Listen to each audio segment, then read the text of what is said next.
I know what my audience like.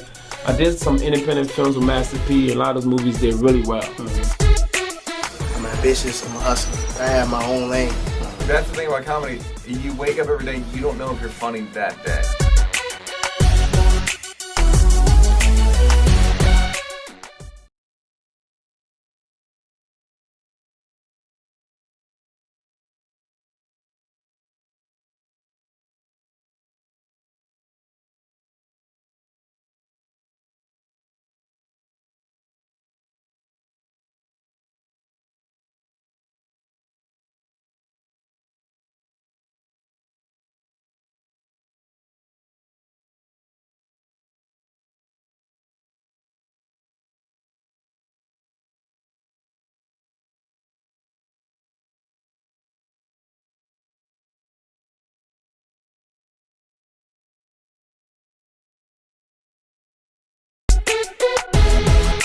Man, I'm just working, man. I know what my audience like. I did some independent films with Master P, and a lot of those movies did really well. I'm ambitious, I'm a hustler. I have my own lane. That's the thing about comedy. You wake up every day, you don't know if you're funny that day.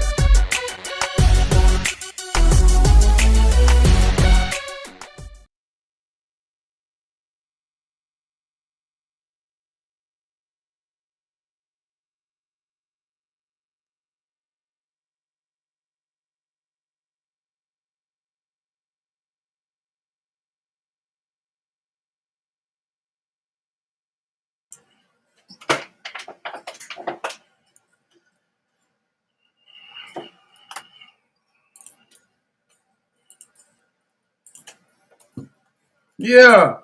Welcome back. Yeah. Oh, let me fix the sound. Y'all can't hear it. Oh, you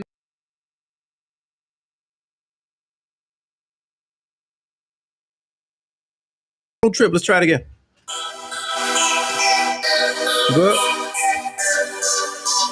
All right. Newcomers, come on in. Newcomers, come on in. Sit down, don't touch nothing. That's what we do every Friday. Act like you've been here before. Welcome to the program. I'm back in town. Good to see y'all. Let's go live with Lamont King. Something like a podcast, the Friday version. All fun and games. Trending topics, hilarious commentary, celebrity guests, and interesting people. We got all rolled into one today. All right, I ain't gonna waste no time because my man is on standby. I know he got things to do. But before I do that, let me bring in my co-host, John Watson, our New York bureau chief, always on assignment. What's good with your fams? I ain't gonna lie, I'm excited.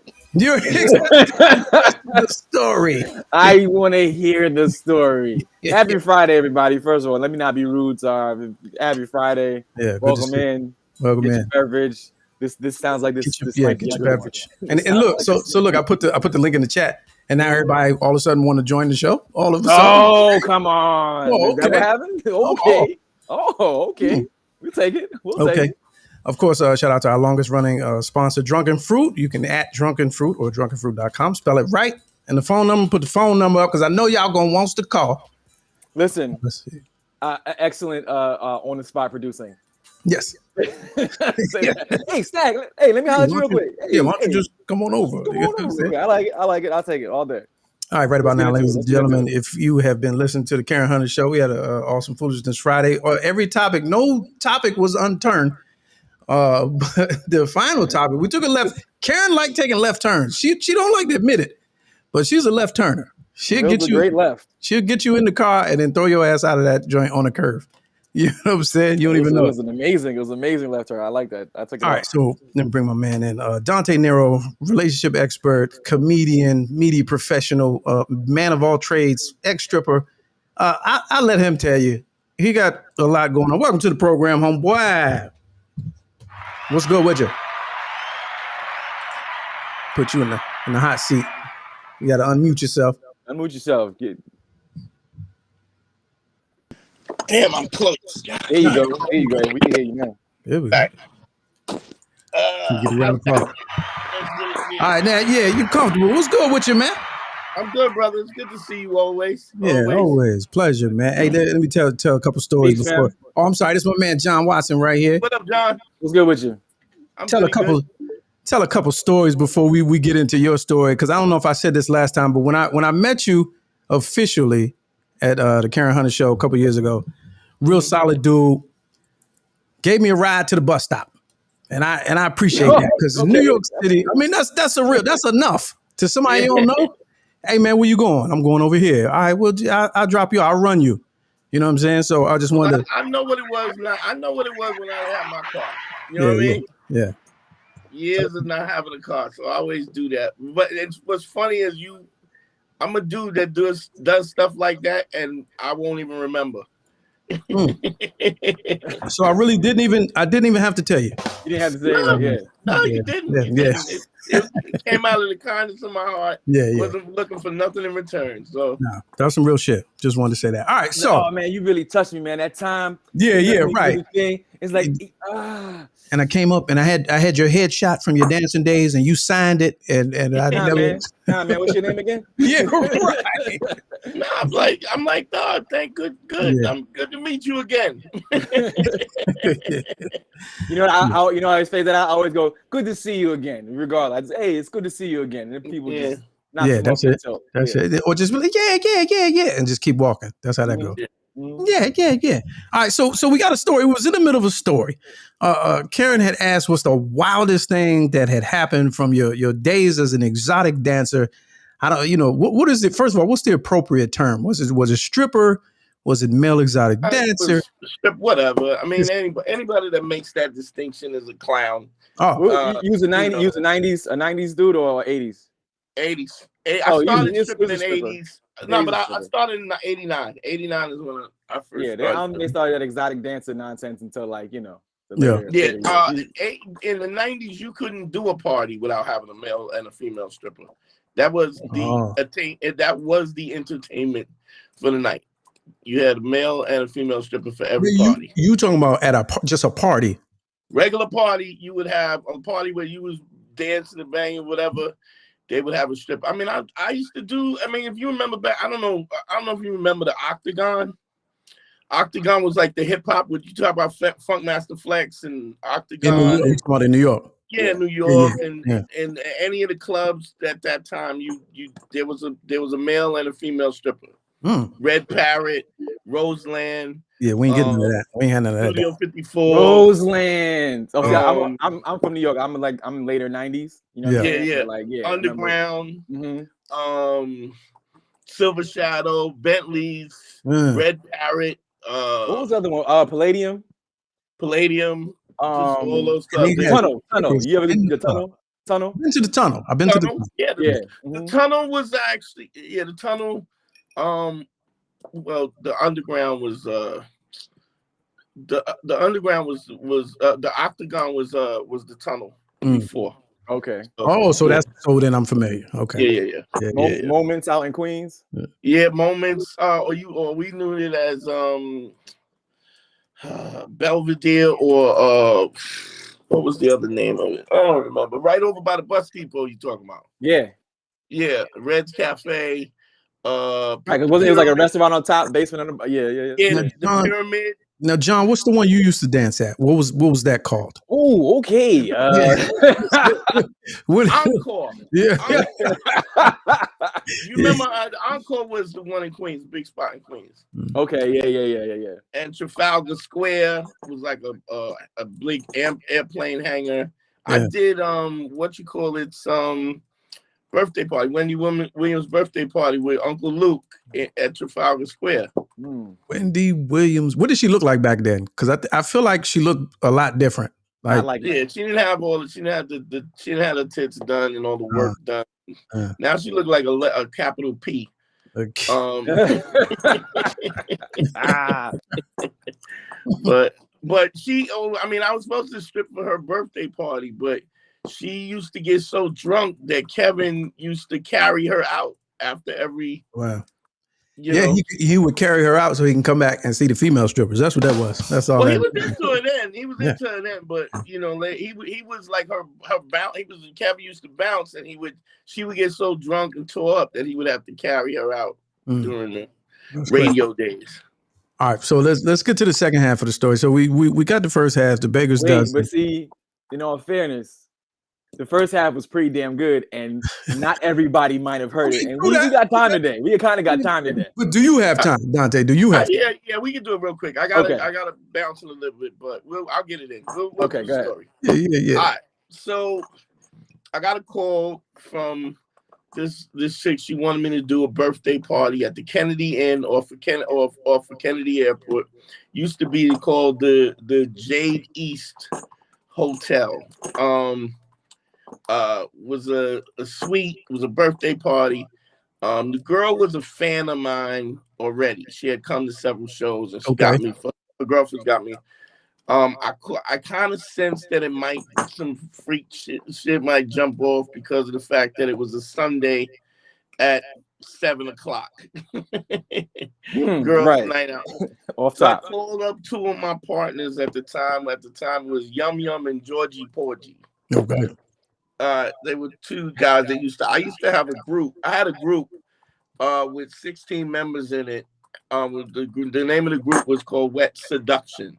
Oh, everything about this is old school. You got Yum Yum, Georgie Porgy. The group name was Wet Seduction. Right, ladies and gentlemen. And what we used to do is we would walk around with Western dusters, black Western dusters to the floor. And black hats, right? Kind of was, and then we had a dude who did the logo, and you did a logo, and then you did your particular character on the back of the jacket. Oh, that's heavy. Y'all were committed. Yeah. Well, it was just it was all the marketing and everything, right? So it was all my idea. Anyway, we get there. On the way there, I'm telling them the rules of orgy rules. There's threesome rules. There's orgy rules. I'll cover the orgy rules. Orgy rules is, especially if it's only 3 dudes and it's 13. It was 13 girls. Everybody has to get banged out. Everybody in the girl, the fat girl, right. No discrimination. Everybody get no discrimination. Right. No discrimination. Everybody gets a if slice. Only 3 of y'all. Right. 3 dicks. There's 3 dicks. There's 13 vaginas. There's 26 titties. It's a lot. You know That's simple math. Everybody gets 4 and somebody takes the extra hit. Yeah. Right. So every time you gotta keep 4 and a possible. Right, 4 and a possible. Don't fall in love. You gotta stick and move, keep it going. Right. The reason being because of the fact that once the energy there's that sexual energy there, people are all involved. The minute somebody's left out, then they start coming to their set like, what am I doing? What is this? Right. So the pussy dries up, the money dries up, all of that. Everything dries up. Yeah, they try checking their watches, and they're like, I don't feel so this, I go, we're driving there. I'm giving them the rule. Everybody gets fucked, not just the pretty ones. Everybody. I'm telling them. We get there. I get there. The girls, it's a double suite with a door in between the double suite. Okay. I said, well, she was like, y'all can change in there. We're gonna be in here.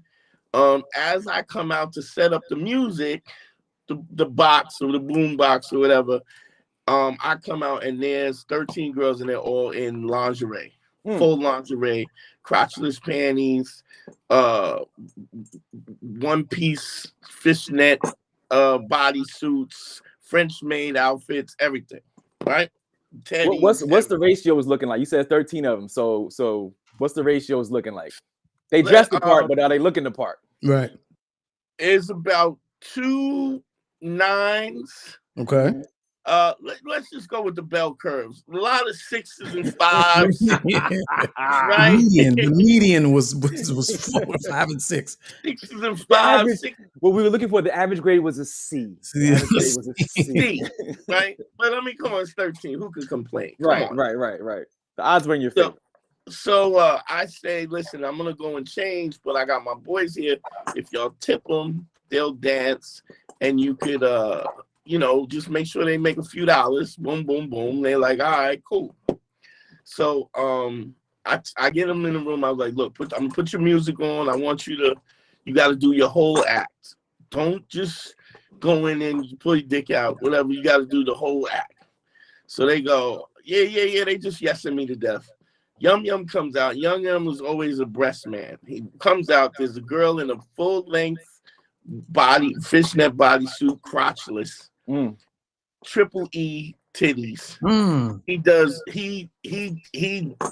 a half a turn 2 steps to the left, and then dives in the titties. Just straight in the titties.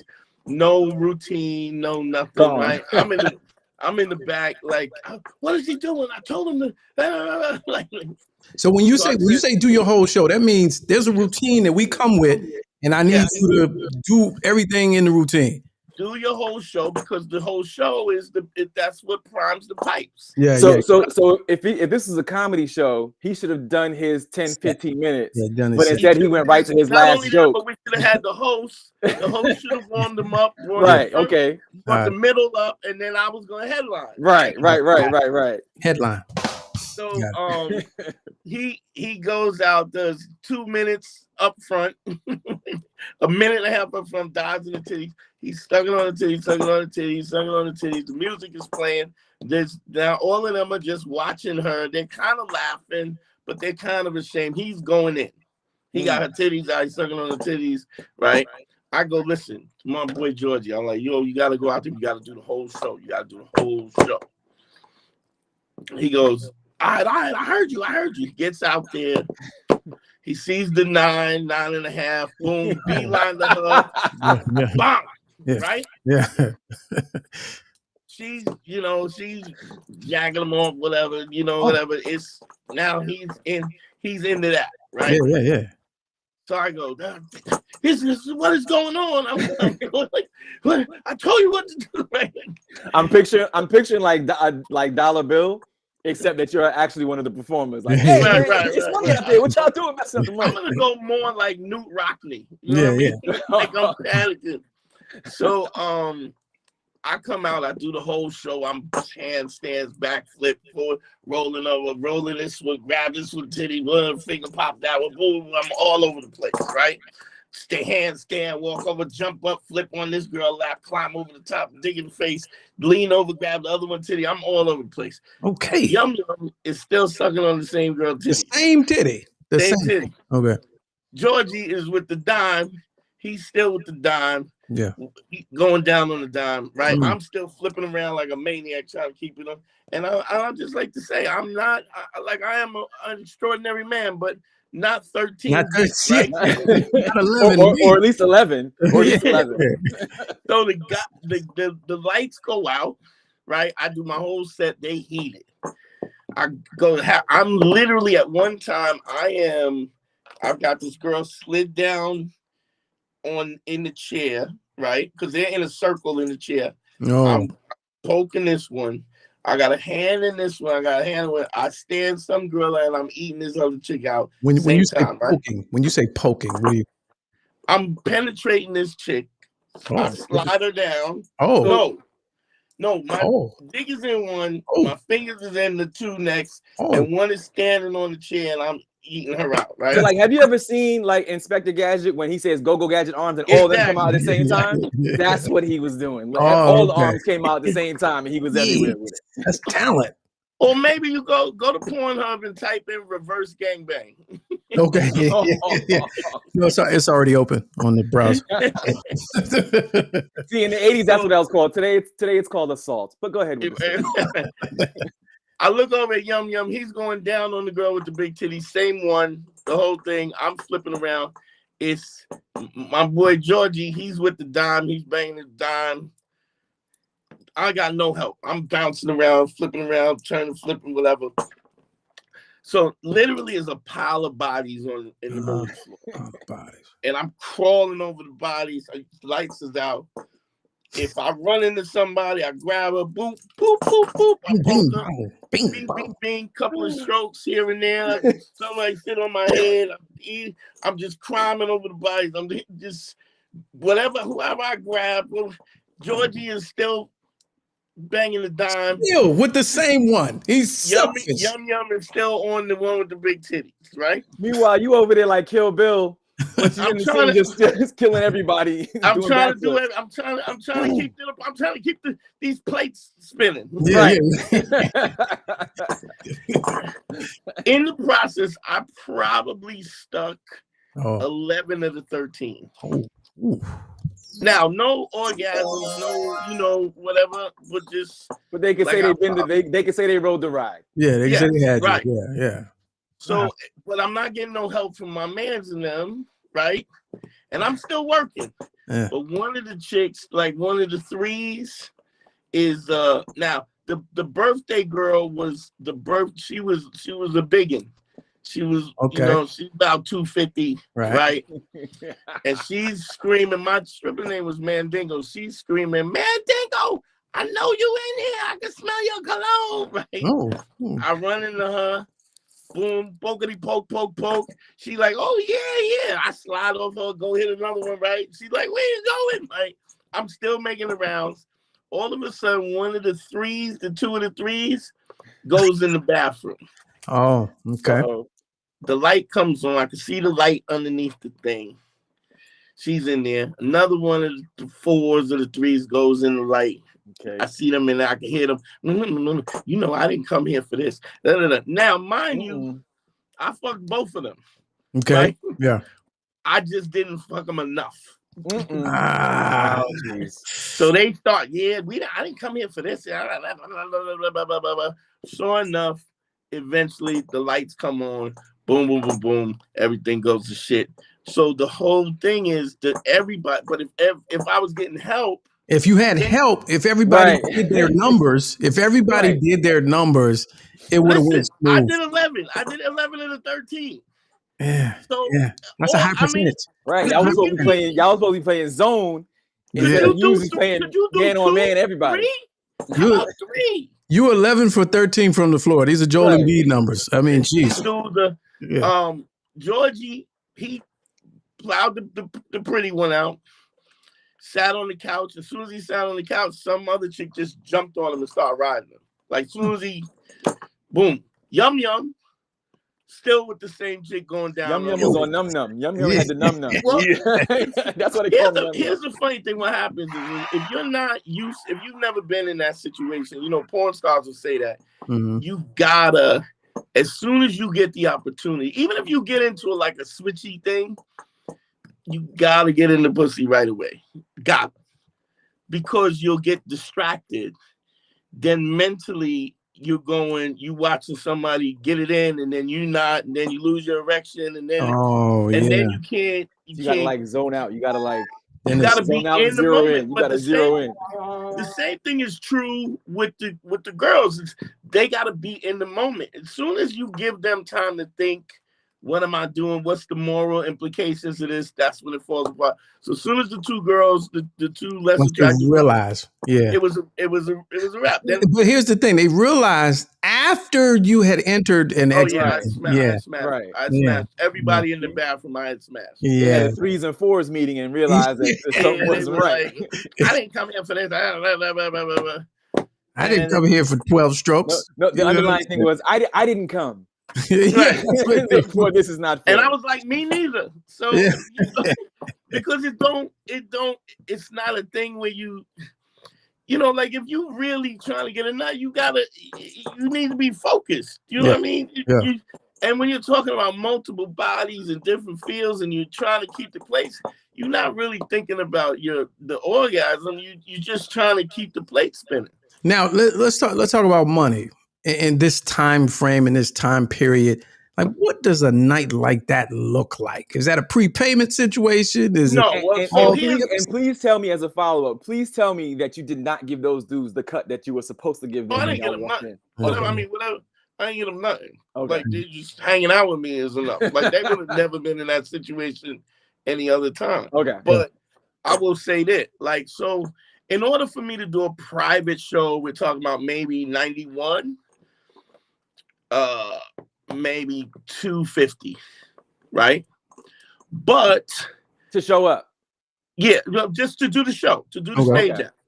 Mm-hmm. I personally never sold my body for any amount of money. And there's a reason for that. You sold an experience. Well, I had decided. So here's what I've seen. I've seen female strippers. So I used to manage this club in Brooklyn called the Cheetah Club, right? Mm. So I actually pimped for about 4 years, between 4 and 6 years, right?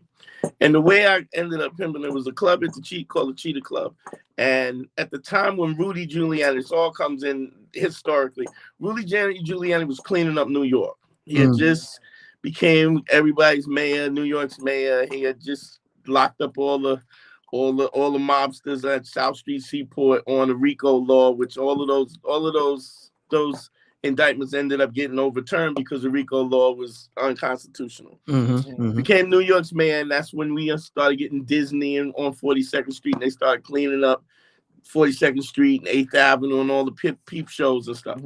He used to send Vice out to go to the strip clubs, and there were regulations. If they were all the way nude, if they were having sex, they would close them down. And the owner of the Cheetah Club was like, look, these girls keep turning tricks in the back of the club. So they would be giving you a lap dance, you give them a couple extra dollars, slide the panties inside, they turn a trick in the club. And he was like, yo, all the female, I knew all the female strippers because they used to come to our shows and we would go to their shows. And he was like, look, they respect you. Why don't you manage the club? I need you to stop them from fucking. So every day I would come in and be like, stop fucking in the club. Stop fucking in the club. But I am an entrepreneur. Yeah. So I need so market. Like, y'all want to fuck? Why don't we take it out of the club? And that's how I got into the pimp game, because I was managing them and then you saw it was more money on the other side. Well, it just was like I couldn't stop them from fucking. They was hoes and they wanted to fuck and they was gonna get money, and I was like, well, we might as well make ends meet. So I have one follow-up to the previous story, just because some sensories get embedded in the brain. So the sense of smell is the one thing I go to.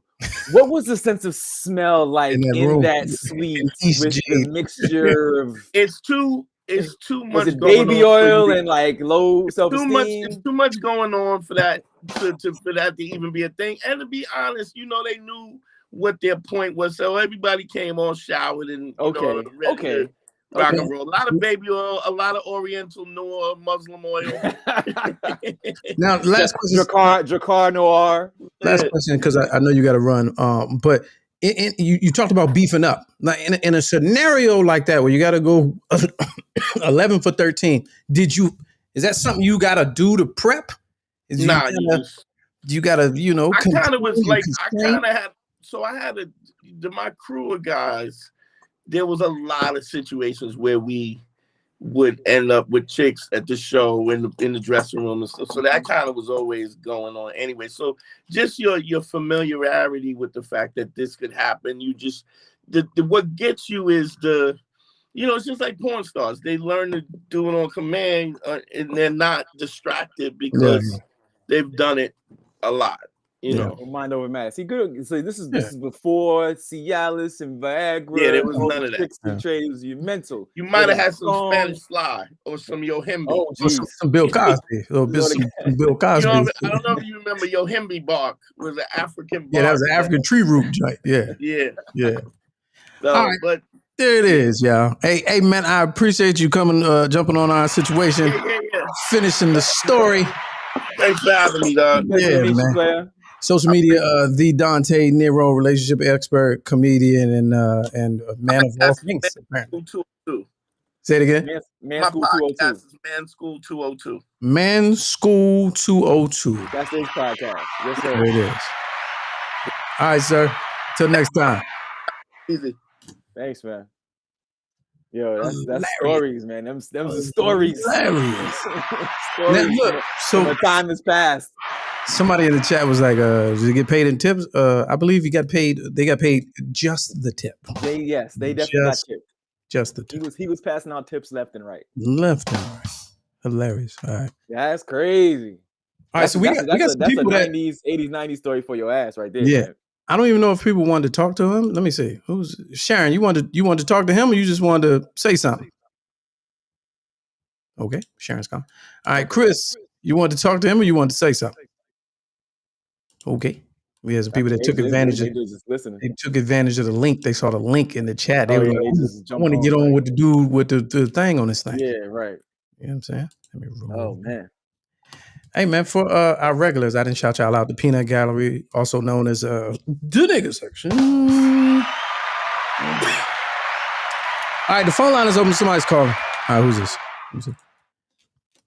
Welcome to the program. What's good with you?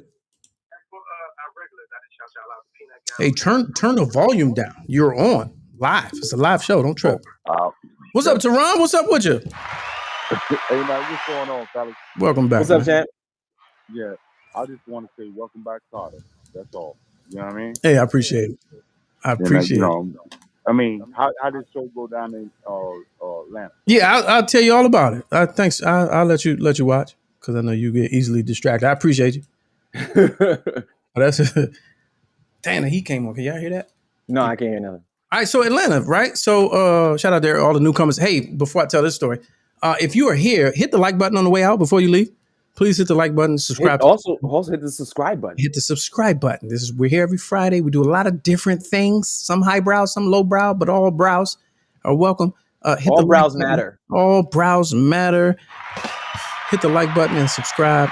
And say hi in the chat. Say hi in the chat. Yeah. So Atlanta. Atlanta. We talked when we last talked. Yes, you were prepared. You were preparing for your Atlanta run. I was my Atlanta weekend. run. You were doing some. What do you call them? Quick sets. Short sets. Yeah. Short sets. Yeah. Short sets. For Atlanta Comedy Festival. Atlanta, it was a Red Clay Comedy Festival in Atlanta. First time on a plane. First time on stage in almost 2 years. And it was nothing short of amazing. It was amazing. Okay. And by amazing, I mean, okay to me. It was okay. You mean it was just all right? Yeah, it was okay. I mean, and by just all right, I mean, could have had it or not. You know what I mean? You know what I'm saying? No. But truthfully, I believe if any one of you would have been there, you would have enjoyed it. You would have enjoyed it. It was a lot of fun. Okay. So the first night, it was a small mainstream, what they call mainstream festival, whereas urban comedians, you probably wouldn't have seen an urban comedian. Mainstream. Okay. Yeah, white crowds, mixed white crowds in a mixed whites part of town, East Atlanta Village, a lot of little bars and all that. So the first show was actually at a comedy club downtown called the Laughing Skull. About 80 people in this small comedy club, like a theater. Maybe 78 were the whites. Okay. Yeah. And it was you said 80 people and 70. Yeah, about 70. It was two couples. No, 76. It was two couples, two black couples up front. Did you include yourself? No. It was actually two black couples up front. Okay. I gave them the show. Okay. I gave them the show. The show was for them. Got it. The show was for them. And that's what I do. I tend to do that. Zero in and I'll be like, oh, okay, we can. Yeah. Kind of like what Dante was talking about. You can't focus on the whole. You can't get them all. You gotta deal with what's right in front of you. You can't get them all. Get them all. Yeah. And so I did that, and it was a 10-minute set or whatever, and bing, bing, bang, bing. I was booked at two places on a flyer at the same time. So I had to, leave there and go to the next place. So there was this other lady comic from Minnesota. She's from Minnesota. She was like in her 50s. And so when I came in, I had the mask on. No one in the state of Georgia, maybe Jay Lee can attest to this, no one is wearing their mask. Yeah. No one. It's like this shit has never happened. No one. You hear the news stories. Yeah. But until you see it for yourself, no one is wearing their mask. So I come into the place, I'm wearing a mask. So everybody's all apologetic. Can I say this public service announcement? I don't care what you think or where you're at or how many shots you've taken. If someone is wearing their mask, leave them alone. They don't need your disclosure. Oh, so they were sorry that they weren't wearing a mask. So they acknowledge the fact that they should be. Yeah, no, not even. They want to let you know their status. Do not publish your status, ladies and gentlemen. We don't need that. Don't. So she's like, are you going to the other place? I was like, yeah. She said, can I ride with you? Now, normally, you have to step outside of yourself when you're on travel. You got to do things differently. Yeah. And because at home, I'm like, hell no, I don't know you. Right. So I was like, yeah, if you feel comfortable in the car with me. And she was like, "Oh, no, it's no problem. I'm fully vaccinated." I was like, "That's not what I asked you. I didn't ask you that. Where your mask at? Where your mask at? That's In like my car." it's literally the same thing as a random sexual encounter. You know what I'm saying? It's like, hey, like, okay, but but I just got tested. That's cool. Yeah, that's cool, but fam. we gonna still use these condoms though. Yeah, Like, that's fine. But Glad to know. But do you have the cure though? You got the shot. I don't know what you. have I don't the know what cure? you just did. Yeah. I don't know what you just did. I know the test is good for 72 hours, but I Right, don't know what right. happened between then. Okay, Right, come on, thanks. man. Yeah. So then we go to the second spot. Now the second spot was 10 o'clock at night. It's outside under a tent, and 50 people in there. Maybe 30 are the whites, and they were the best crowd. No, outside. Oh, the outside crowd, the whole crowd. Outside crowd was because they was drinking and they was ready by the time I got over there, and then it was that They were warmed up. They were warmed up in the cold. They were okay, good. And then Saturday night I did a show in a bagel place that was fully operational, selling bagels during the show. During the show. Yeah, during the show. Oh, nice. Okay. I stood in front of there's a beverage the beverage container, and that's where I stood in front of who had the 37 with the locks and cream cheese? Yes. That's exactly kind of. I wish I would have sent myself this picture so y'all could see it. But yeah. Oh man, just to hear them calling out orders while you're doing your set would have been everything. Poppy and sesame. Women be shopping. Yeah. Give it up for yourselves and your bagels. Yeah. Right. So that was that, man. It was cool. It was much needed. That's back what's up. Get the wheels grinding and you know what I'm saying? Get yourself lubed up for the next joint. You know for the next joint. I'll come to your city for the low price. $250. Haynes says, did you cover your TSA experience before you got on the plane? I didn't really have one. Things are running super smooth. Yeah. Super smooth. Flying, it's like because I gotta fly. I fly once a month. It's going smoother than it was before, actually. Very true. That makes any sense. Very true. The one place you will be in Atlanta, and I haven't even been to Atlanta, but the one place I know that you'll see people with masks on is in the airport. Oh yeah. No question. That's just, you know what I mean? That's not going away anytime soon. So like they don't play and on the plane, like they don't really mess around when it comes to that. And the traffic has gotten a lot more seamless as far as back into the flow of things, and you know what I'm saying? So I wouldn't suspect you to have any crazy stories about the flying experience. It was cool. It was and I met a lot of comedians that I'll probably never see again. So it was cool. Yeah. It was not because it was some newcomers, and it was some mostly newcomers or whatever. And there was some people. Here's the weird part. So where do you work? Because I say I'm from Maryland, right? It was Baltimore. Because I don't say DC, right? Right. As soon as I say DC, they be like, "Do you know so and so?" No, I don't. Right. So I was like, after like 7 questions, I'm like, well, last couple of years before COVID, I was touring with Bruce. Conversation stops. Okay. It ends. And I hate doing that, but I know the conversation is going to end because here's a couple of things. If you're a newcomer and you're not on that level, you now find me intimidating. I'm not. But if you're not a newcomer and you know a few things, you now put me in a box. Okay. You see what I'm saying? Yeah. Or you're a black comic. Okay. Or you're just a black comic. Okay, got it. I didn't even think that was the box you were talking about. That's how it is. Like a more of an experience. No. It's kind of like, oh, man, you stay over there because I know you probably say nigger every other word and talk about. Oh, they had you in the Chitlin Network. As big as Bruce is, in the comedy industry is so segregated. So it's like I don't even like throwing that one out there because it has that effect. Wow. It's like it's going to change. The moment I say it, it changes the conversation. That's so funny because I feel like in a lot of aspects of different realms of employment, there's always that one thing that you can say that literally does that. Like in my world, there's a term I could use, and they'll go, "Oh, that's okay."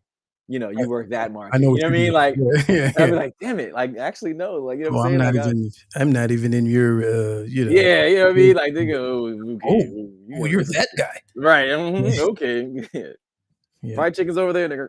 Sorry. I'm in logistics and continuity. Oh, nice. Yeah. Oh. Would you like some shrimp cocktail? Yeah.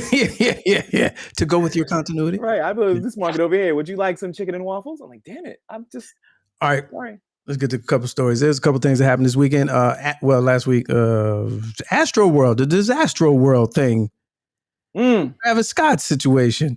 It seems like it's still a developing story. Like, how No, you like to say I really don't like to give no? energy, but I think it is developing, and by developing, I mean worsening. But it's getting worse and bad. For you think for the producers of the show and the artists, or Well, just like hopefully as for a the story? producers of the show, but there's a new conversation um, where I've heard on radio programs, like who are you supposed to sue? Who would you sue? And I thought that Yo, was an interesting question because there's one victim's family, who are suing. First of all, I didn't know you could sue this early.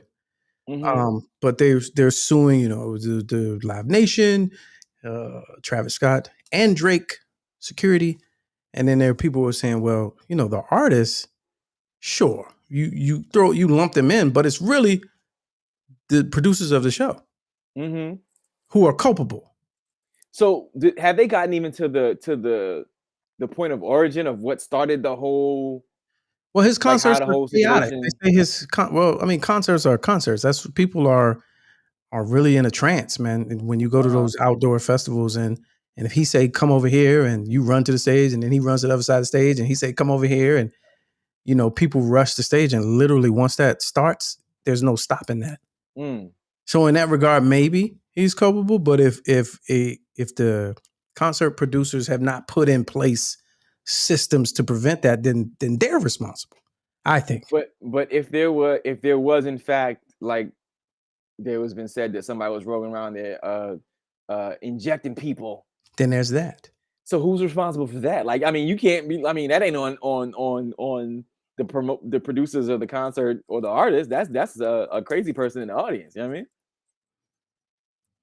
So what do you do? I don't know. I don't know. Like, how do you control that? Like, I mean, I guess you could blame security for not having a detector that detects needles and syringes. What? How does that? What does that even look? I mean, yeah, I mean, like, I don't know how that work. How that works? Yeah, that's wild. So then there's the whole conversation about demonic possession and his concerts taking on the look and feel of devil worship. So it's a big. You can go down that rabbit hole on YouTube if you want to. But there are people that were there who said it felt like they were at a concert in hell. Between the imagery and just the feeling, and just the just chaotic nature of it, and again the imagery, and the fire and the heat. So there's that piece. You got Travis Scott music listening age children. What do you Hey man, I'm gonna tell you right now. I could almost bet none of your that seeds. my kids have no idea. They probably couldn't name 3 songs. Wow. Because I mentioned it to my son the other day, and he was like, "Oh, that's crazy." Oh, geez. You know what I'm saying? Like, you're raising your compassion over there. That's great. Like, like I was like, did you hear? Because like you'd have figured, because this is a couple days later now. So if you're a fan of said music, and so you'd know the goings on of something wild, like if something crazy happened at a Tribe Called Quest concert back in the day, like we'd have heard about it, like, oh, that's wild. I'd have been on the top of the story. Yeah. This is a couple days later, and when the access to information is immediate. Yeah. And I asked him a couple days later, and I was like, "Do you hear about the?" He was like, "Nah, what happened?" You know what I'm saying? So he's not. I don't think he's a fan. I just say that much. So Haynes, our West Coast contributor, says if the festival went cheap on security, now that's a whole nother thing. Now, I was listening to the report of the police chief, and he was like, "We had 678 off-duty police officers, and then we had 550, active, police. And I was like, wow, they had 1,000 cops out there. I was like, Here go an they was impression of ready. here go an impression of 625 of those off-duty police officers. All right, let's hear it. Yeah. You know what I'm saying? It's so, that's fucked up. And so then I was thinking, I was like, and then I heard, the next little factoid was like 50,000 people there. Right. So what you doing with that's not 607 people? Yeah. That's not enough, fam. It goes back to Dante in this suite. It's not enough people to manage all these, You gotta do your numbers, man. Gotta have better numbers. All right, let's keep it moving. Oh, wait a minute. H. Verrett says my friend's daughter attended. Can you get her on the phone though? Can you bring her to the show? Right. That factoid does nothing if we can't. You see all kinds of videos. Like I saw a video of the police kind of right in front of the mosh pit. You know what I mean? Like I guess I think according to what the video said, who knows what the timeline actually was, but it was like they were over there just kind of like, kind of doing while like somewhere on the other side the whole melee was happening, but they were unaware of it because it was some, on the other side all the way over, where they, didn't have access to it or couldn't hear it or whatever. So it's like for something that big, and if you're saying 50,000 people and you have 6, that's not even 10%. That's not, you know what I'm saying? That's crazy. It's 1% actually. Alpha Mama in the chat, she's trying to start some shit. She says, don't be fooled, your kids talked about it at school. Oh, okay. Yes, ma'am. Yes, ma'am. Yes, ma'am. So, Son, Travis Scott was 3-4 years ago. That's all he knew. Okay. So I got the news on in the car. He listening. He's like, "Oh, is that what happened?" So I look over. I'm like, I know you know what the fuck happened. Don't play with me. That used to be your guy. I don't listen to him anymore. Oh, okay, now you don't listen to him anymore. He's like, I saw it on I saw something about it on TikTok, but I didn't think it was real. I was like, oh, okay, now this is not your guy. Now this is not your guy. Dress up as he used to buy his skins in Fortnite, and now it's not your guy. Okay. That's so funny. It's like I'm so unaware. Like I would never be able to tell you that he would be able to. If you just told me Travis Scott gets 50,000 people at a concert, like on a nightly basis for a festival that's he headlines, I'd go, how? Like, what does he do? Oh no, he's huge. I got it, but like he's yeah. Oh no, yeah. He's in the devil worshiping thing. He's a big guy. Oh geez, really? Is that what he's going on? That's just my opinion. That's a whole nother show. Oh. That's a whole nother show. Is that how he got the Jenner girl? Because I'm sure. That's my theory. Like that's how we even he paid homage to Beelzebub. He's like, please, everybody. She goes, you get a Kardashian. You get a Kardashian. Yes, you bring fire and weeds and plastic. You shall impregnate her and give you all rewards. You shall lay seed upon the Kardashian young. Bring me your firstborn Kardashian child. Easily. There's no way in the world. He came out of nowhere. And when I say nowhere, I'm talking about 6-7 years ago. See, I started in radio for those people watching me for the first time. I started in radio, so I know a little bit. You don't just come out of nowhere unless you have an entire situation set up already. Mm-hmm. And then when you show up, you don't go to the top unless your top situation is already set up. Mm-hmm. So just marinate on that. We'll talk about that at another time. But yeah, he came in and got the Kardashian and just immediately just to top you of all the wealth and fame of this world. We will grant you all favor. We will grant you all. Which do you know? I don't even know which Jenner child. I forget which one it was. But he has children with one of them, right? One of the two younger, the actual Jenners. Right. So yeah. I don't know. Maybe it's the one that's the billionaire then, or the almost just the one. Okay, I was just having this conversation with my old lady, and I said, whenever I say that he came out of nowhere, someone's going to say, I just had this conversation. Someone's going to say, but he produced for. Yeah. So K Spoon says he produced a little bit of Kanye music. Let me tell y'all my experience, and Tehran can vouch for this. In the music industry, we all in the studio. I walk by, y'all producing a beat. I said, hey man, you should add like a snare right there. I get a credit. Credit. I get a credit. Uh-huh. Not saying that he's not a good producer. What I'm saying is that doesn't mean anything that you produce for Tyga and Kanye and Kid Cudi and all that. Doesn't mean anything. If someone sets you up to be in the room for you to go to the top, your situation is already mapped out. Okay. Got it. Yeah. Hey. It's already mapped out. All right, well. All right. Let's keep moving. Here's a John Watson story, ladies and gentlemen. His favorite president currently. Fellow, I was listening to the show, the Karen Hunter show. One of the 6 Scorpio presidents. The only sign y'all didn't mention. We have the most presidents. Oh, let's see. He's one of them. I still got that up right here. Oh, where did that go? One of them. We got 6. Do y'all? Yeah, we got the most. Scorpio has the most? Yes. That's absurd. Well, why? I had that window. No, that's absurd that y'all have 6. I mean, like, why do you need 6? We got 6, man.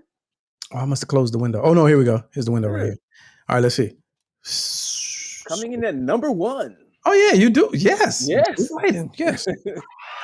You got John Adams. You got a lot of no names though. We got Warren G. Yeah, James Garfield. Yeah. Oh no, Warren G. Harding. Yes. Yeah, Warren G. Fam. Yes. That's what they called him back then. And Teddy Rose. Teddy Rose. Oh, y'all got some real even keel, mild mannered. And Grandpa Joe Buttons. Joe Bidens. Yeah, y'all got some regular even keel presidents under the Scorpio sign. I don't know what that means, but it means that I think it means that all of the Scorpio presidents were old already. Yeah. I want to say that that's what that means. Because your man. So here's your man today talking about the great Satchel Paige. Adopted the attitude of the great Negro at the time, pitcher in the Negro leagues, went on to become a great pitcher in the pros, into the Major League Baseball after Jackie Robinson.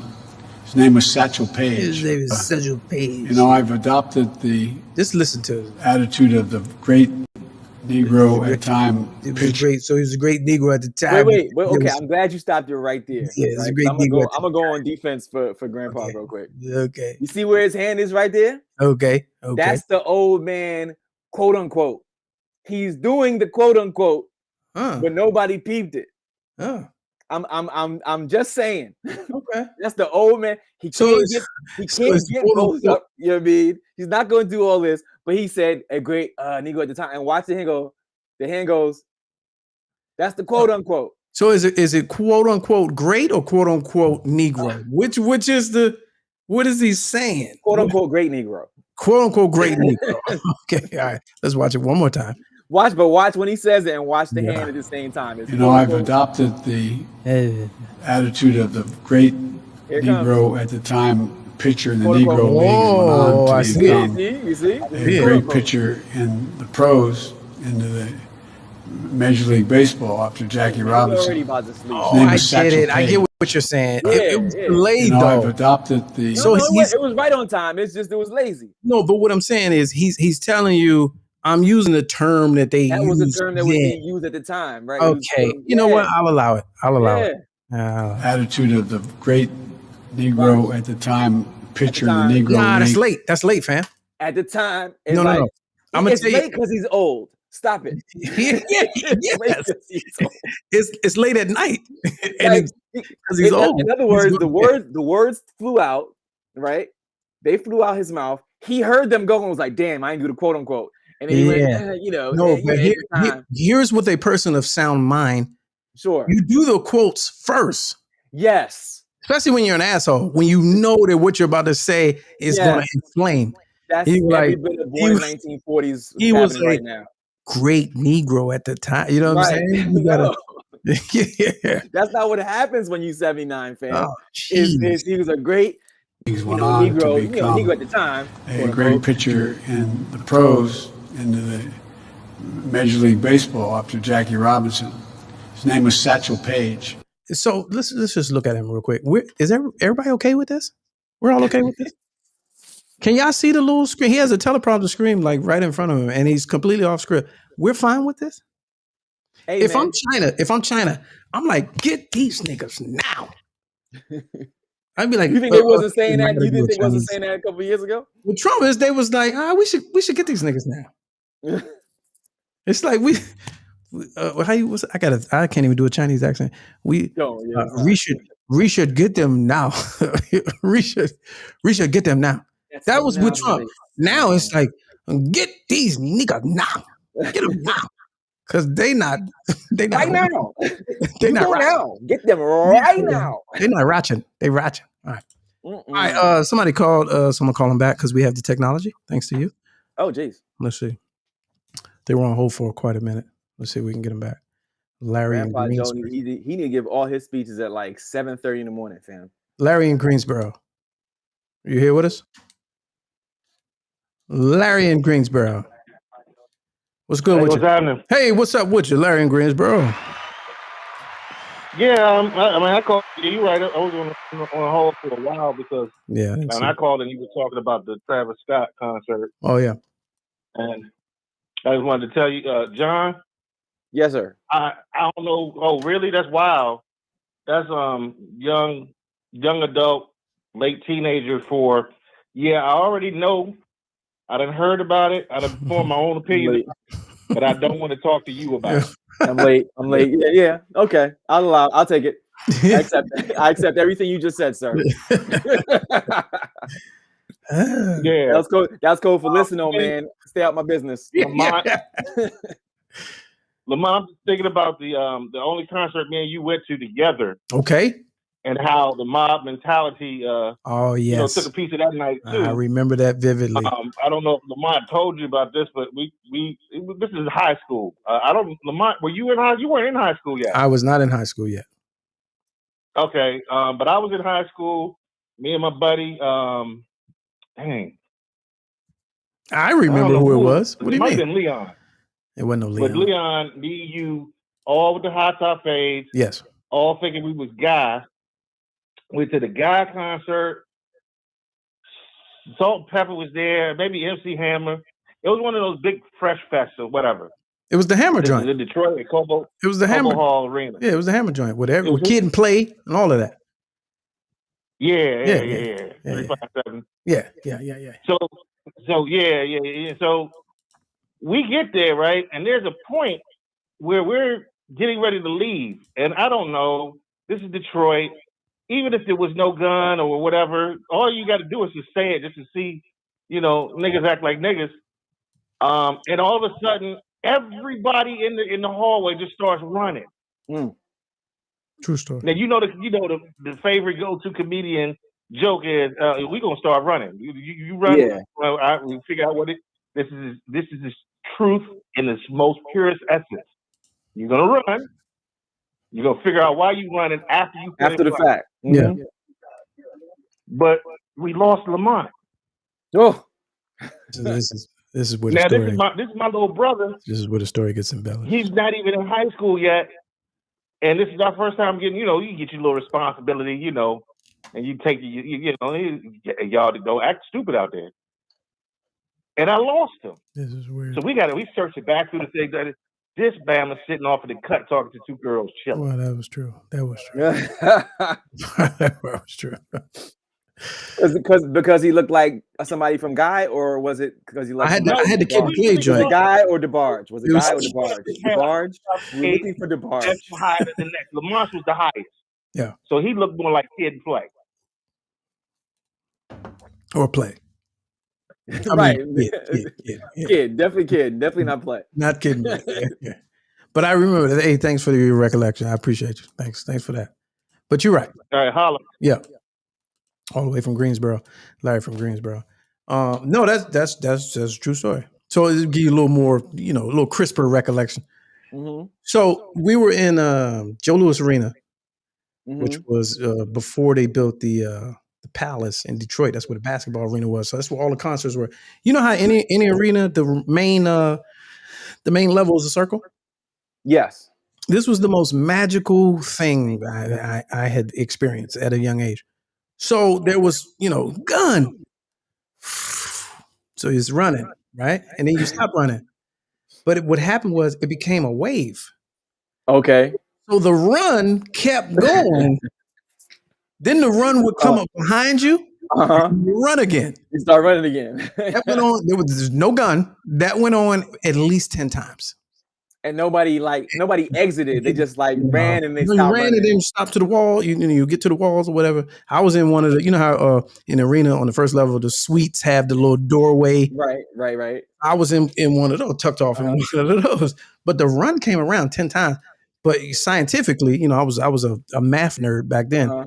We leave and I was like, hey, you realize that was the same run. I'm about to say a question. So like, at what point did the masses realize like, hey, we've passed this? It passed door 112. You ran. It's like the wave. It's like the wave.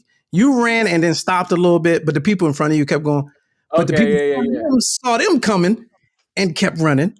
And then they came around the other side and it was like, ooh. So maybe it stopped once the first wave realized they've done a full 360 and was like, okay, this is bullshit. Nothing's happening. At least 10 times. Ain't no gun. At least 10 times. People jumping over trash cans, all that shit. It was exciting. And I get it. Now I get it when you see these things happening. You like, I could see that. Meanwhile, you found some women to rap to, was chilling over in the corner. I'll take it. They came to rap to me. It was the hair. Oh, okay. Yeah, I had there's pictures. Okay, young stunner. There are pictures on the internet of that situation, or just of the hair. Of me that day with the hair. Okay, got it. And an acid wash, top and bottom denim type. Acid wash. Yeah. For the Kid and Play Hammer concert. Oh, that's what it was. It was a Kid and Play Hammer concert. Oh, it was the Hammer joint. Remember Hammer and Hammer tour. Heavy D and the boy. It was the big joint. Oaktown 357, Heavy D, Kid Play. Was this your first concert? Like, was this your first big concert? Second, actually. Okay. Yeah. So all right. So a little extra truth. So there was a concert in Detroit. Trouble T. Roy. So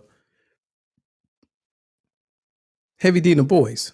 One of the boys, Trouble T. Roy. The song "When They Reminisce Over You" was written because Pete Rock's cousin, Trouble T. Roy. Right, Trouble T. Roy was. So at a concert, they're rehearsing and playing on stage. He's on the speaker.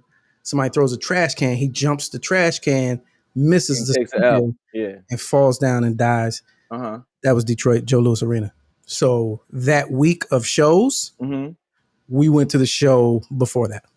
Oh wow! Yeah. Okay, and that's funny because I remember that. I remember of the story because it was a big story because one of the dancers, one of the boys, Joe Louis Arena. So shout out that's to crazy. So Detroit killed Trouble T. Roy. Thanks, Detroit. Got it. Thanks. All right, moving on. Last story. Let's see. Not the last story. Will Smith, man. Yo. Will you got the book yet? You got the book yet? No, I don't. You go to one of the TED Talks? You go to one of the on becoming Will Smith tour? Becoming Red Table TED Talks. On Becoming. That's the name of the book? What's the name of the book? No, I'm just that was the Michelle Obama tour where On Becoming Unsung Red Table Blue Pill TED Will Talk. Independence. Jeez. Bad boy. I know people are like, shut up already. Jeez. Okay, Sharon Lewis says, no, it was not. It was Market Square Arena in Indianapolis. You're going to make me go to the Googles. Oh, boy. Because. Fact off. Yeah, it's a fact off. Fact off. Where was. That's the way I remember it. Yeah. Where was Trouble T. Roy killed? Because that's the way I remember it at 13. Oh, I stand corrected. Oh, she got you? Yeah. Well, they went to Detroit right after or right before. Yeah. I know it was that same Indianapolis. Indianapolis. She's correct. Yeah. I stand correct. It was that same week.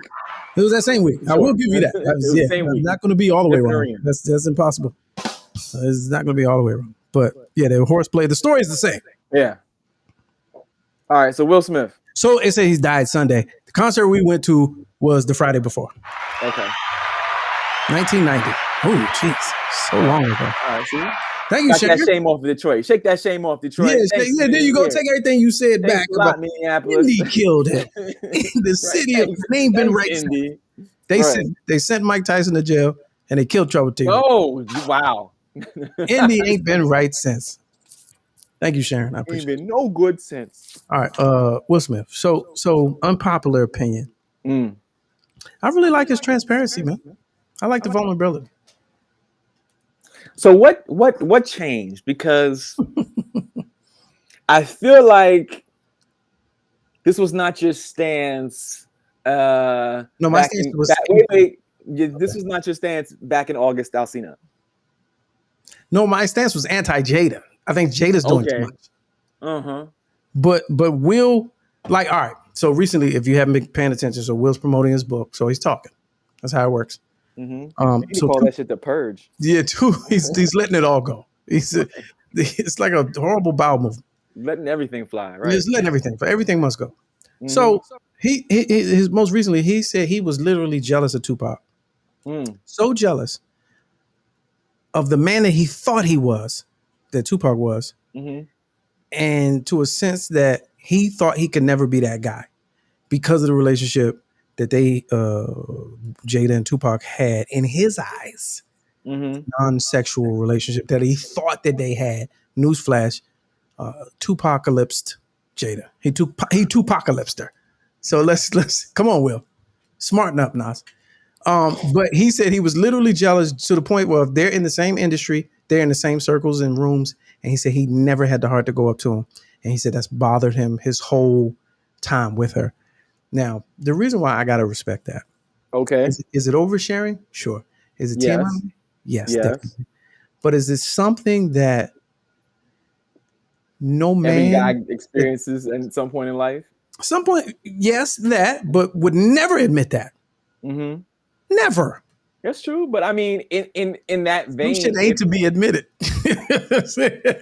But if this is what you're going for, so they have jumped into the world of sharing and oversharing, right? This is now the Smith household lane. Yes. Nothing is off limits. Off limits, you know what I'm saying? We're wide open, pulling the curtain all the way back. I'm gonna show y'all I ain't been working out in 2 years. And here go my hey, stomach look, and you want to see my stool? I'm not eating, you know what I mean? Right here, look at my toilet bowl. I'm not eating right. Right. My pee stream is weird now. Yeah. You know what I'm saying? What happens when you get 51? Look at my pee. Yeah. Going to the proctologist's office and I wanted to share with y'all. It's like everything, and I think yes, we can absolutely blame the table.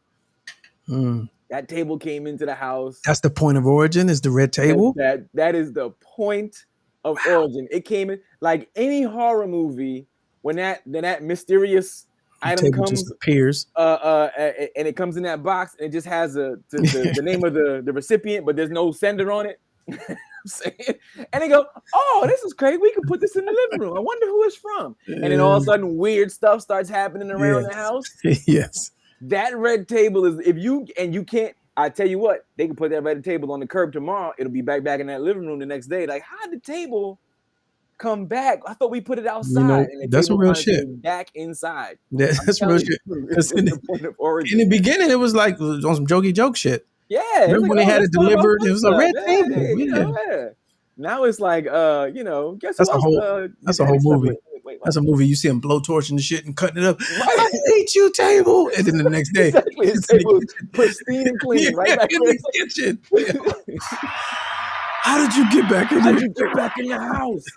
Yeah. I'm telling you, man. It's the red table. It's the red table. And I get what she's doing. I mean, she's an abuser. Oh. She's an abuser. Okay. So, mental? Classic. Mental abuser? Sure. That's the worst kind. That's the worst kind. So we get that from her, but him, people saying he's soft, he's a gump. You're saying he's the victim? He's the So Dante Nero, we talked about this earlier. He made a good point. He was like, we tell women abuse victims all the time, just go. Don't who would stay there and take that? Right. And he looks at him the same way. Because I thought it was pretty noble that he can be that vulnerable and lay his pain out. And I people say they're dysfunctional. I think they're high functioning because they found a way to coexist. Like he said something in this last interview with Oprah, I think it was, and he was talking about most people look at your partner in a relationship as one of your possessions. Mm-hmm. And he said, we've transcended that. I don't own you. You don't belong to me. Mm-hmm. And I was like, that's heavy. That's deep. Like, who could even reach that level of understanding other than two people that are on the same page? To us, because we don't operate like that, we look like, oh, y'all crazy. Right. I'm like, they're highly functioning within this system that looks weird to us. So what you're saying is that they've reached nirvana. Relationship nirvana. Apparently. On different levels with different people. They reach all kinds of nirvana. There's Hervana, his vana. Right. You know what I'm saying? Matter of fact, Nirvana was at the crib last week. They was at the crib last week. How did y'all get back in here? You know what I'm saying? I mean, I don't know. What's that time? They've been together for almost 30 years? Something like that? 25 years, 30 years, something like that, close to that. I don't know, man. I mean, I guess it's like, I remember hearing an interview where they both kind of said, look, it's either, we here. It's like divorce is not an option. So let's figure out plan C. You know what I'm saying? Because, we not going nowhere, blah, blah, blah. And they're in that machine that they've developed. Some of me thinks that their machine has always existed, that we're just now getting full exposure to it. Yeah, that's what. And there were cracks in it. There's like back in the day when sharing wasn't cool, right? 2000s, let's say earlier than 2015, when oversharing wasn't a thing. You didn't want to know the insides and outs of celebrity lives or people's, you know what I'm saying, because they had to maintain whatever so they keep their box office right or keep the gigs going and blah, blah, blah. So you didn't allow the inner workings of the household to get out. And when that dynamic changed socially, as far as media was concerned, and everybody opened their lives up to Instagram and all that other stuff, it's like, oversharing, or what we consider oversharing, you know what I'm saying, because we came up in a different era, has become the norm. So like the more you share and the more people can say, oh yeah, I relate to that piece over there. Right. I relate to that little piece right there. Right. You're drawing in so because he wasn't even on Instagram. He ain't been on Instagram for 5 years. No way. Right. No way. As soon as he got on, it was this mass sharing. I heard about this Instagram thing. Let me jump on it. I heard about it like he didn't know it existed. Right. You know what I'm saying? And then immediately Joe Biden. I heard about it. Yeah. I heard about it, quote unquote. And like all of a sudden he got on there and it's like, I never knew all this stuff about Will Smith. I never knew what the inside of the house looked like. I didn't know he had a studio in his garage where he plays around and does stuff. That's and a drug in and of itself, for the like, person sharing. The person sharing it becomes a drug. Because, and again, it replaces he was Mr. Independence Day. Like, for a couple of years, he would drop whatever his joint was, he would drop it on Independence Day week or weekend. That was his box office weekend for a couple of years. Yeah. Right? When that went away, like, what's the new, I need the new, So Instagram fill that voice. Oh, they love me over here. Why not? Yeah. They love me sharing over here. I'm getting the same type of audience. Yeah. Off a 15-minute clip. I can't even get these likes in the house. You know what I'm saying? So there's that. Man. Oh, jeez. All right, here we go. All right, last story. So your man, and the nominees are. Oh, I wish I had the film roll. The nominees are the best actor in a current movie or film or real life. Okay. Your man. This dude here. Yeah, this guy here. He's about to win Golden Globes. Oh man, he's getting Emmys, daytime Emmys. Wait a minute. Shut your bitch ass up. All right, so I don't know if y'all saw this. That's a little meme, Tony Baker meme. Shout out to Tony Baker, the homie. But anyway, so your man Kyle Rittenhouse took the stand this week, and in celebration of his white privilege, I guess his attorney team told him to, hey man, you better, show remorse or whatever, even though you're on video doing what you did and all that. They was in the back room fluffing him. They put some rocks in his shoes. They're like, hey, anytime you just step down on this pressure and get your eyes a whoop up. But if you didn't get a chance to watch the trial this week and you didn't see this, you missed amazing television. This is the worst display. If there are any white people watching right now, and if you know any, call them. If there's any white people, this is the worst display of whiteness I've seen in a long time. I mean, disgust, like awful, bad acting, privilege, entitlement. Like I really fuck the justice system. I want to smack you for even attempting to pull this off. And worse, it's going to work. It's already working. Like you know what? His acting aside, and not to interrupt you, but it's him. But then it's the judge. It's the judge. So it's the judge. Like that's what's really going to get him through. It's not even his acting. It's the judge. The judge is like not having any of it. Have you ever cried? Let's if I could pause it. Hold on. Can you pause it? Have you ever been in mid gut-wrenching cry and just can you see me? Right. Like what? You guys getting this? Are you getting this? I mean it. I do mean it. Like what? And it's so disgusting because they are among us. This is I'm stereotyping and I'm generalizing. This is like that's a white people thing. It's what they do at work. I deal with a child population. I've shared stories on many occasions. They literally teach their kids to do this. Yeah. Does it make it tenfold worse that this was not necessarily, for all intents and purposes, this was not a race crime as far as like this was not a hate crime in regards of I shot somebody, I saw a black person coming, because he shot white folks or non-black people, right? So for this to have occurred, and for all intents and purposes was, let's just say, a normal murder or killing, you know what I'm saying, that had no at least racial undertones to it, right? And for him still, they was like, you know what? But them jokers that he killed shouldn't have been out there for why they was out here. Yeah. So therefore, we gonna get you up. Like, because normally a regular murder is like, hey man, you shot somebody in the middle of the street and you weren't even supposed to be there. We saw it. You going to prison. You know what I mean? Like, it's not what a race thing. You had a gun in the middle of the street in a town that you didn't belong to, and you're not even old enough to have a weapon. You're going to prison. The self-defense thing is supposed to trump all of those factors. It's supposed to. The fact you got in the car. And that's what I'm saying. Right. It's supposed if someone's coming at you and you feel like your life is in danger, the self-defense argument is really supposed to trump. Right. But all the pretext to why he was there, you know what I'm saying? Like, takes it all out of whack. Okay, I see Rachel. All right, so Rachel, if you could, you can jump on in either phone or in oh shit. Or volume. I just want to know, do white people raise their kids like this? Because at work, I have like some 8-year-olds, some 10-year-olds, some 12-year-old white kids who really, when they think they've disappointed you, when they think they're about to get caught doing something crazy, or when they do something crazy and they know this shit is wrong, they'll go in the corner and practice crying. Mm-hmm. I've seen it. Mm-hmm. I'll be like, yo, I'll come up in my head. I'm like, yo, hey, what's wrong? But in my head, I'm like, yo, what the fuck are you doing? What are you doing? Mm-hmm. Like I had this one girl. I told y'all this before. I had the video on my phone. I had to delete it because my moral conscious compass. She was 8, and I was secretly taping her from the side. Okay. It was like, I'm sorry, I didn't mean to do it. By the power of Grayskull, trying to conjure it up. She was like, and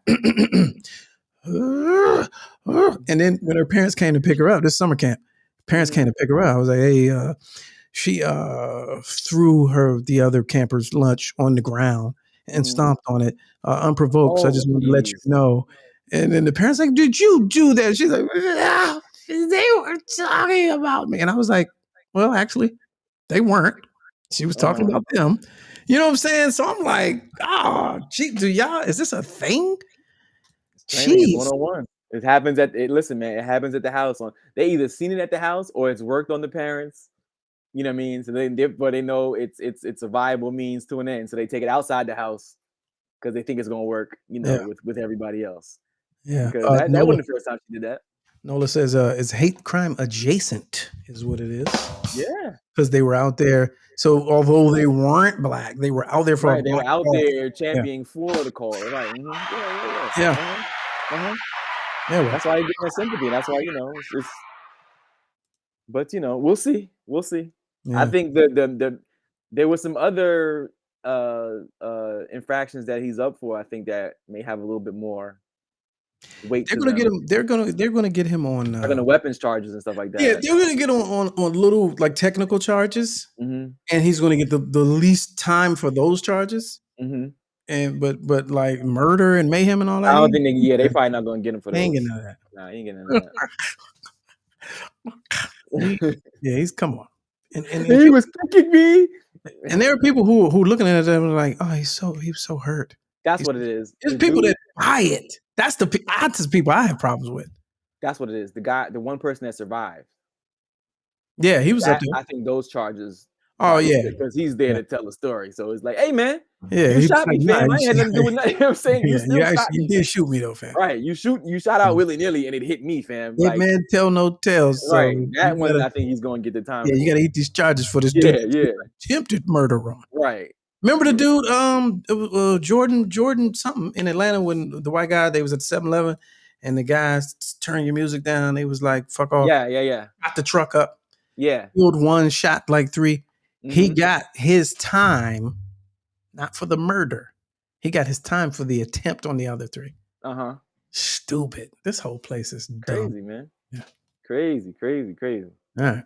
Well, there goes that. That's in there. We're well over time, ladies and gentlemen. Hey, man, if this is your first time joining us, we appreciate you coming through. Hit the like button, subscribe to the channel. This is what we do, All Fun and Games on Friday. So this is something like a podcast. You got celebrity guests. You got interesting people.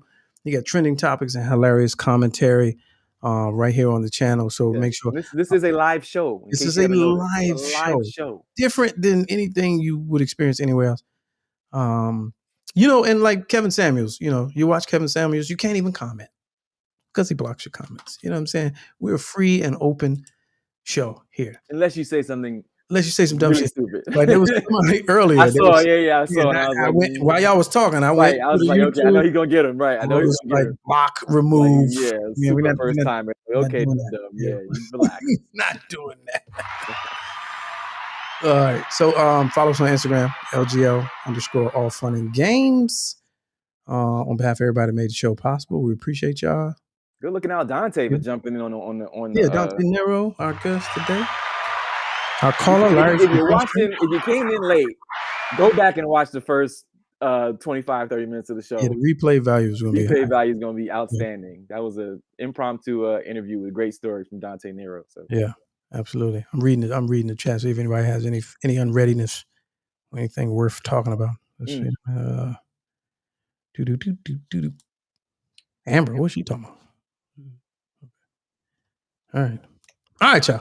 That's it. Wait a minute. Back from How long were you in Atlanta for? Yeah. Wait a second. One cough too long. All right. So Honorable Hudson, our New York bureau chief. Appreciate you. Yes, sir. Always in the store. All right, everybody else. I think that's it. I'll see y'all next time. Call after hours, leave a voice message. Might play it on the show. Here's the number. And I think that's it. Enjoy your weekend. Be safe, y'all. Have fun. Thank y'all for tuning in. Thank y'all for listening to me on the Karen Hunter Show. And thank y'all for tuning in to Let's Go Live and All Fun and Games. Appreciate y'all. See y'all in a minute, man.